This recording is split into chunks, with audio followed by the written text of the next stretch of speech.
Hello everyone, this is Ryo Hotaro from the Bioware Social Network site. Thanks to everyone who watched my video and commented on it, giving me criticism and support. If you're unsure what these videos are about, please go back and watch the first one over at my channel. Without any further ado, let's get on to the meat and potatoes of this issue. Mass Effect 1 Contested Decision Number 2, Dealing with Balak. Background.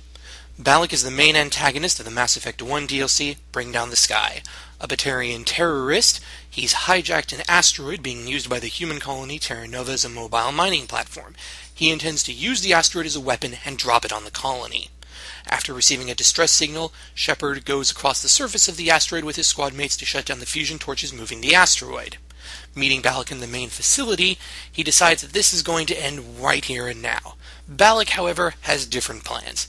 Seeing as his grand scheme has been completely ruined, he intends to leave the asteroid right then and there. He forces Shepard to make a decision. He has a group of hostages in a room with a bomb. If Shepard does not allow him to walk out of the asteroid unscathed, he will set off the bomb and kill the hostages. The Paragon decision.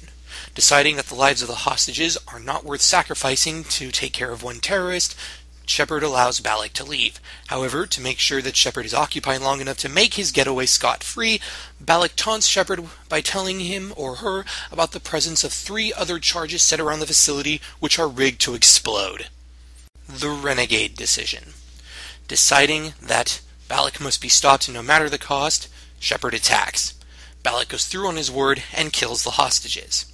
After bringing him down, Commander Shepard proceeds to interrogate Balak via a few well-placed shots in the arms and legs, after which Balak reveals that his scheme was funded and supported by the Batarian government. At that point, the Renegade players have the option of either leaving him for the Alliance or simply shooting him dead on the spot with an appropriate badass line. Why Renegades dislike the Paragon decision. The crux of the Renegades' argument against the Paragon decision amounts to terrorists win, which pretty much sums the whole thing up. The fact that you acquiesce to the terrorist's demands will only encourage him to want to try to strike against other colonies, or encourage other Batarian terrorists to try and strike against other human colonies. On top of that, there's no guarantee that even if you allow him to leave unharmed, that he won't simply press the button and blow up the hostages on his way out anyway. Renegades are also fairly upset about the fact that they get no recognition for having brought down Balak, either if they kill him or if they hand him over to the Alliance. No email, no news clip. Well, they do get a news clip, but the only news clip they get for bringing down Balak is that Kate Bowman's father, Kate Bowman being one of the hostages, and her father is also a reverend, is holding a memorial for her. Otherwise, the clip talks about, for the Paragons, that the hostages are glad to be alive, and they're thankful to the quote-unquote Alliance Marines who saved them. Paragons also get an email from Kate thanking Commander Shepard for having saved them. It does really feel like Renegades get the short end of the stick in this bargain. Why the Paragon decision isn't stupid. Admittedly, this is a much harder decision to defend than the previous one because the Renegades make some really good points about Balak and the state of the situation. There's no reason to believe that he'll hold to his word and not just press the button and kill the hostages once he's away, and there's no guarantee that he won't go and attack other colonies, right? Well, to cover the hostage situation, let's let Commander Shepard explain this one. Hostages only work when your enemy cares if they live. Thank you for that little piece of information. As you can see, as long as you care about those hostages, Balak will keep them alive, because that's important leverage for him. The moment he presses that button and kills him, he's a dead man. He no longer has any bargaining chip with which to keep you away. As for the situation involving him and striking other colonies, again, Commander Shepard makes this point fairly well. The Alliance has a whole navy full of people like me, waiting to take him down. We'll be watching. And that about sums that part up right there. As you can see, once he's away, sure, he's gotten away, probably scot-free, but not really nearly as cleanly as he'd like. His face is out, his name is out, his MO is out. There's no way that the Alliance isn't going to take some precautions now to make sure this sort of thing just can't happen again.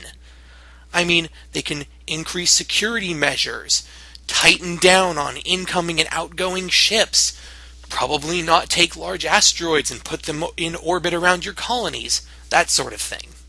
Admittedly, it probably does feel like a sour taste in the mouth to hear the video clip that says, "Oh, he's still on the run out there and not doing anything." Now, it really doesn't matter if you catch him anyway, because sure, the Batarian government lost their guy, but are they really going to hire him again if he fails? I mean, he's pretty much a wanted man now, everywhere in Alliance space, possibly in Citadel space too. He's not going to be of much use to them now if everyone knows who he is, and the fact that most of his men aren't even aware of his mission at the time, and are really uncomfortable with the idea of what they're doing, might make them reluctant to want to join him when he doesn't tell them what he's going to do right off the bat, and there's no guarantee they're going to get paid for this, right? So, as you can see, there are valid reasons for the Paragons to let him go. Admittedly, it does go against some of the basic fundamentals when it comes to dealing with terrorists, but again, it comes down to a matter of personal preference and what you value as being the greater risk and the greater reward. Conclusion. For once, it does seem like the Renegades have a valid argument here for favoritism. The overall results from the decision, of Paragon versus Renegade in this instance, do seem to favor the Paragon quite a bit.